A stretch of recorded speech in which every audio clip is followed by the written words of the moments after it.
Assalamualaikum warahmatullahi wabarakatuh. Hai sahabat beriman, apa kabar?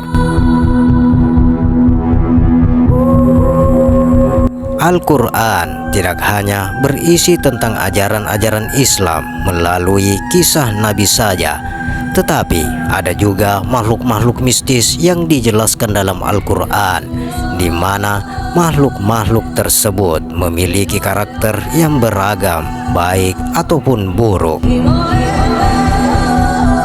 Sahabat beriman yang dirahmati oleh Allah Subhanahu wa Ta'ala, kali ini kami akan menceritakan kisah makhluk mitologi dalam Islam yang dikisahkan Al-Quran dan hadis. Hal ini menyadari bahwa ciptaan Allah Subhanahu wa Ta'ala tidak hanya manusia saja, tetapi ada juga makhluk lain yang tidak ada salahnya untuk kita ketahui. Dengan mengetahuinya, insya Allah hal tersebut bisa meningkatkan keimanan kita kepada Allah Subhanahu wa Ta'ala. Keberadaan makhluk mistis yang diceritakan dalam Al-Quran mungkin hanya bisa kita bayangkan saja sesuai dengan apa yang diceritakan, di mana makhluk tersebut ada yang muncul di masa lalu dan ada juga yang akan muncul di akhirat kelak. Berikut adalah beberapa makhluk mistis dalam Islam sebagaimana yang kami rangkum melalui beberapa sumber.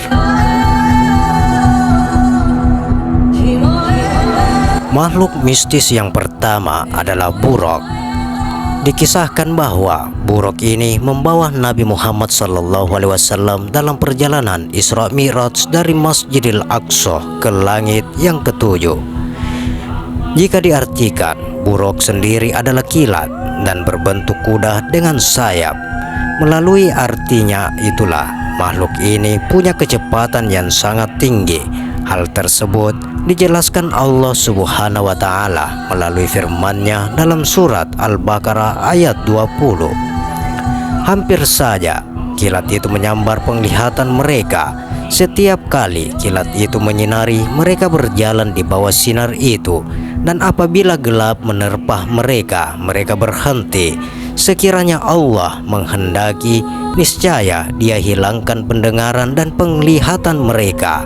Sungguh Allah Maha Kuasa atas segala sesuatu. Quran Surah Al-Baqarah ayat 20. Buruk sendiri juga memiliki arti bintang kendaraan Nabi Muhammad SAW yang terbuat dari cahaya, sehingga sesuai dengan namanya, hewan ini benar-benar cepat.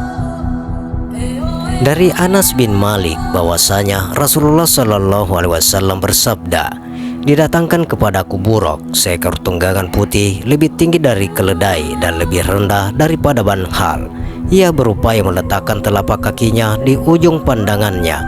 Setelah menungganginya, maka buruk itu berjalan membawaku hingga sampai ke Baitul Maqdis.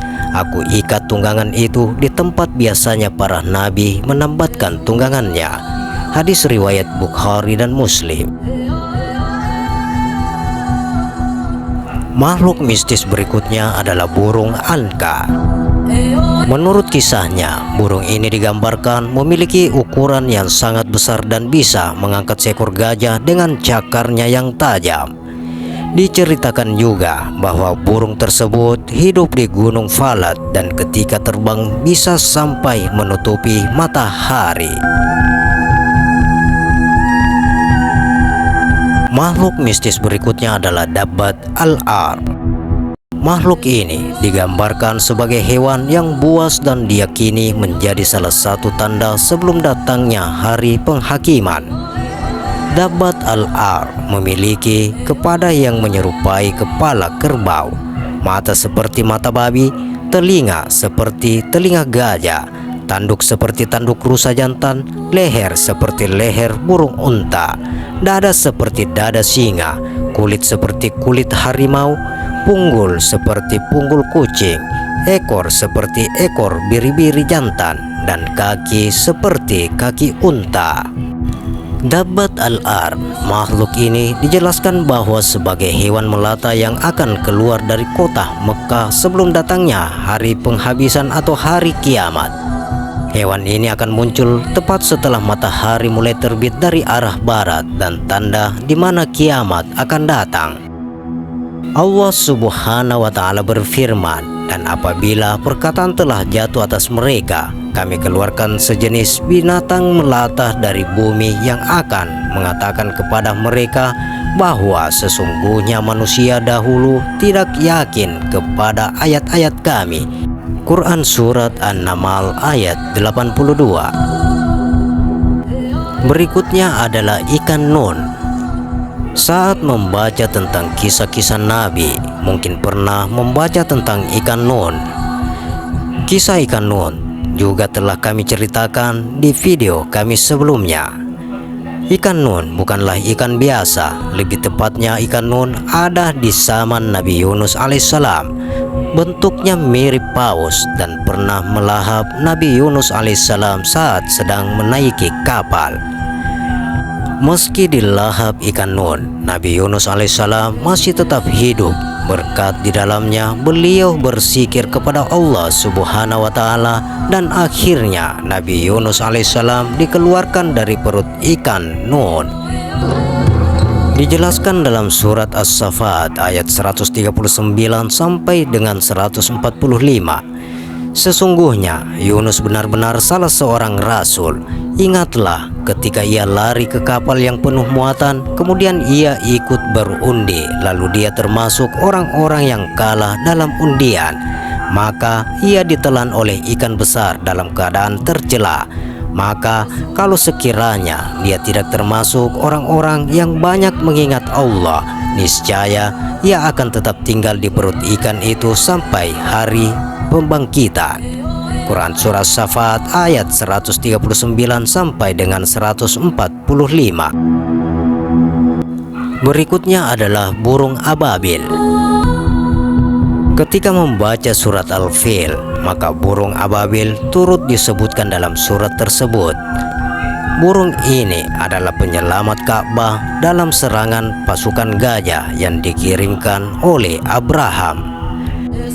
Saat pasukan gajah itu datang, saat itu juga burung ababil kiriman Allah Subhanahu wa Ta'ala datang dengan menjatuhkan batu-batu kecil yang mengenai pasukan gajah. Alhasil pasukan tersebut gagal menghancurkan Ka'bah. Makhluk mistis dalam Islam berikutnya adalah Al-Jassasa. Seperti apa makhluk ini?